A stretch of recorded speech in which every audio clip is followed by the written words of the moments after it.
Next, he's one of the UK's most successful comedy writers, behind massive hits like Father Ted and The It Crowd. But Graham Linehan says he's been cancelled because of his controversial views on sex and gender issues. Graham believes if you are born a man, you cannot just get up one day and call yourself a woman. But these days, some people think that is a highly controversial thing to say.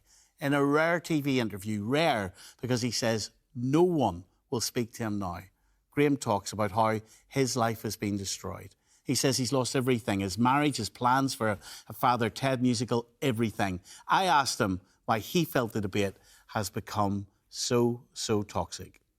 Well, you know, there's no conspiracy here. What we have here is a kind of a naturally arising movement that unfortunately is just completely toxic. It's a combination of people who, you know, young teenagers who are confused, who are unhappy and are looking for answers, but also, unfortunately, a huge army of trolls and misogynists and men's rights activists and incels and predators and all sorts of different types who have glommed on to trans rights because it gives them a cover for them to do other things.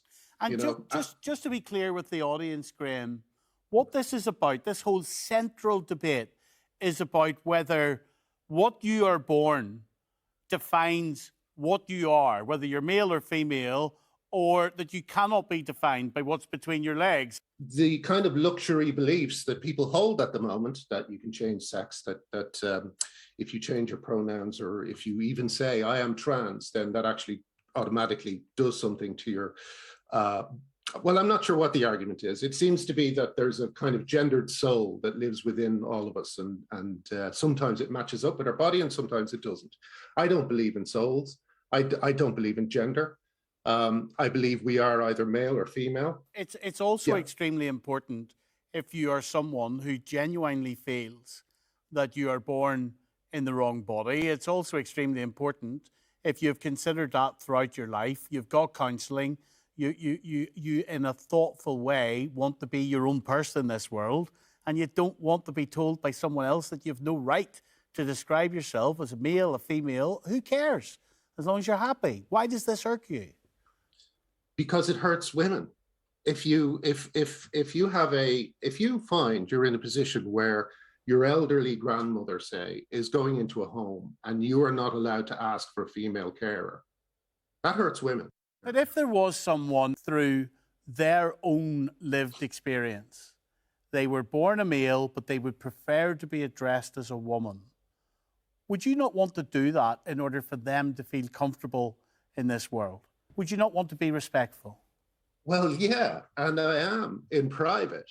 But at the moment, unfortunately, the politicization of this issue means that I cannot really observe pronouns and things like that while this is going on.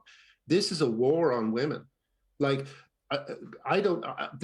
for me, absolutely, I think that people who are uncomfortable in their bodies, who have gender dysphoria, which we must remember, that's what this is supposed to be about, people who have gender dysphoria.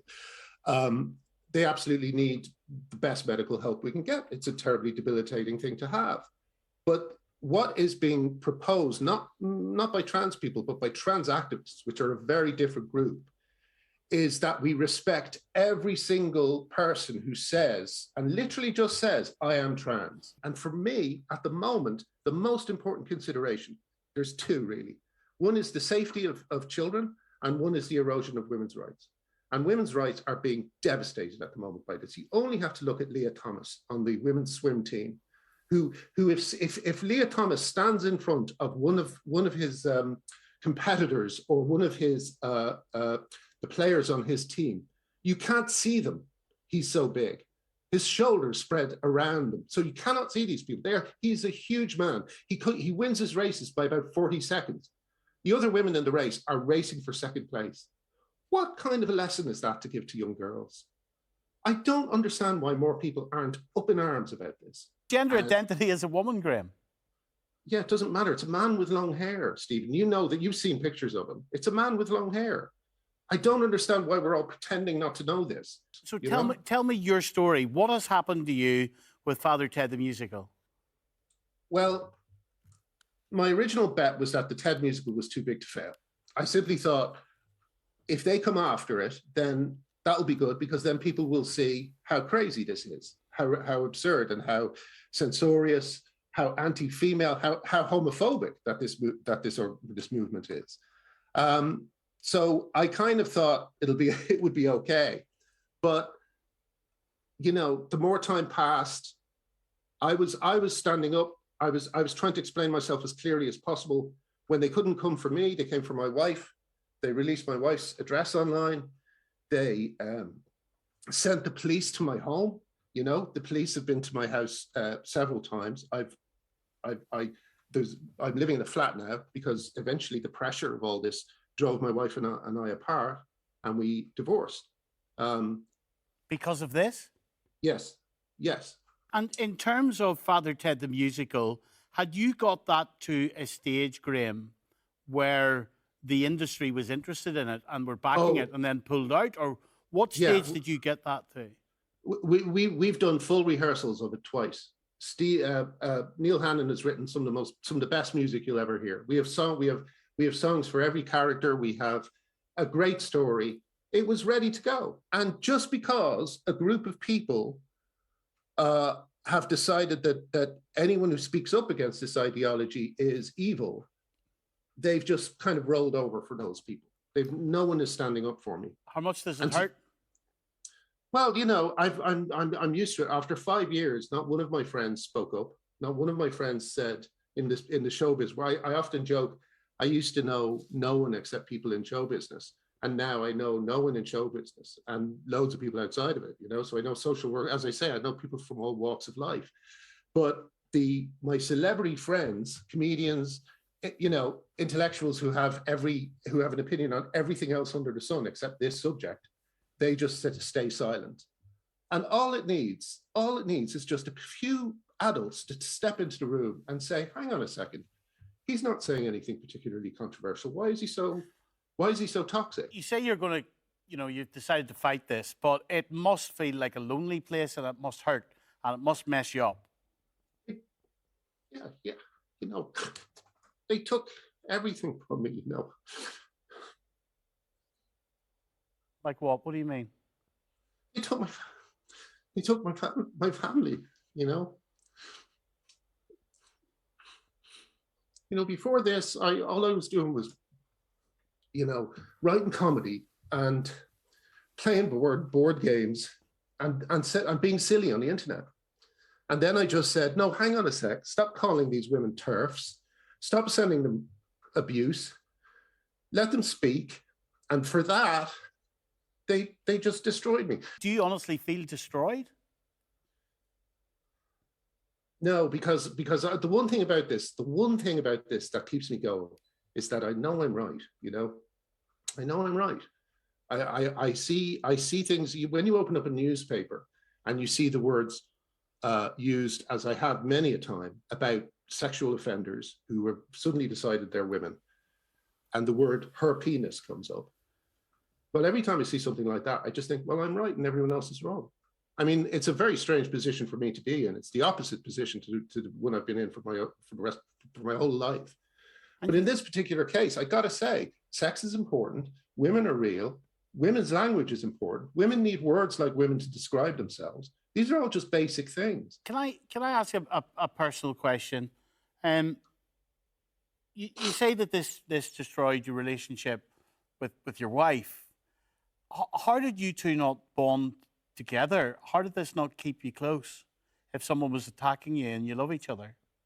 I don't want to go too much into that, because that's like, all I'll say is that it's very frightening when people start coming after you, when people start digging up stuff about you. And like, I'll tell you, can I answer that a different way? I'll tell you why other comedians won't stand up for me, even if they agree with me. Every comedian at the moment is living under a kind of state of permanent blackmail. Every comedian knows that if they step on the wrong side of any particular line, it could be this, or it could be any other number of things. There's a few hot button issues where you have to follow a certain line, and if you don't, you'll be destroyed.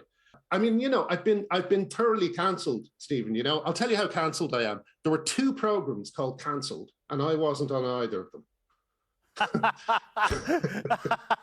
You know what I mean? That's how cancelled I am. I do believe, Stephen, we will look back at this time and we will go, how did we get so insane? You know, like, how did the whole world believe that J.K. Rowling was a bigot, despite no evidence being presented to that end? You know, and I think, and I genuinely think, and I've said this before, but I genuinely think that this is the first serious mass delusion spread by the internet. I think it's spread by the internet. Kids spread it to each other. You may have heard the phrase rapid onset gender dysphoria. But you know how insulting what you've said will be to some trans people. You know that. Which that I've said? Mass delusion. It's real for them. No, well, no, hold on a second. I'm not saying that about trans people. I'm saying that about society as a whole. For me, as I say, I know a lot of trans people who are just as shocked by this stuff, and they're terrified that there's going to be a backlash against trans people. Come to the end of this interview. I'm desperate to ask you why you feel really that this is worth it. If you rationally look at what you are giving away to fight for this cause, you're giving away your career, your relationship's gone, your financial stability is gone, your friends, you say, are gone. How on earth is this worth it? because sometimes something is so wrong that you have to say something. And if I didn't say something, I'd go mad. And do you not have your friends, your lifelong friends, standing by you? Well, no. I mean, you know, look, the thing is, you can't ring round people and ask them to be brave. You know, I did do a version of that where I rang up a bunch of people and I said to them, look, would you sign? We had a letter supporting J.K. Rowling in the face of death and rape threats. And we said, would you, I rang up various people I knew. I thought surely this will rouse them, you know? And I rang all these people and every single one of them said no, you know? And all it would take would be a few people with courage to stand up and say, hang on a sec, we need to talk about this without people losing their livelihoods. We need to be able to discuss this in an adult way. You're telling me they wouldn't sign a letter to say death and rape threats were wrong? Yeah. That is extraordinary, Graham. I know. Like, one of the other things about this whole thing is that it is a failure of, you know, intellectuals of you know, I mean, I actually class comedians pretty highly because I think comedians think about stuff in interesting ways, but it's a failure of comedy.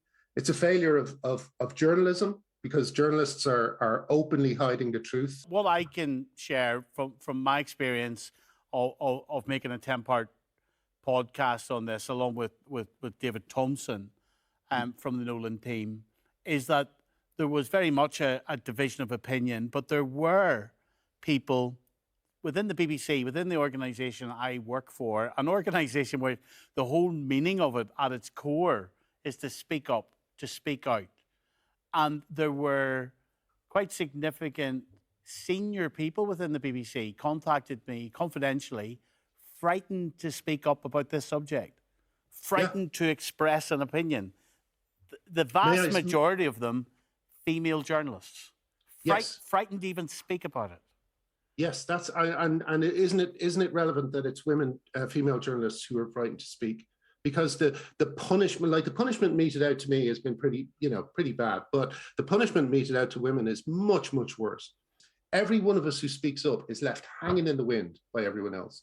We need more people. My final question to you, and this is the final question, why are you speaking to me about this? You've said this is one of the first times you've spoken out. Why now? No one asks me, Steve. Like I've never been asked. Thanks very much. No, but like I've never been asked to share my opinion. Basically, again, because I've been cast as a evil influence or whatever people call me, other people are not allowed to speak to me. So I'm never on podcasts, I'm never on anything, because those people know that they will be targeted if they speak to me. Wow. So the Nolan show's targeted quite often. And we don't ban anybody, and we seek to give everybody a platform. And it's been a pleasure. Even people like me. Well, it's been a pleasure speaking to you, Graham. Thanks, and I hope those who disagree with you have their voice heard, but I hope you equally have your voice heard, Graham, and hopefully I've done a bit of that tonight with you. Thank you. Thanks, Stephen. Really appreciate it.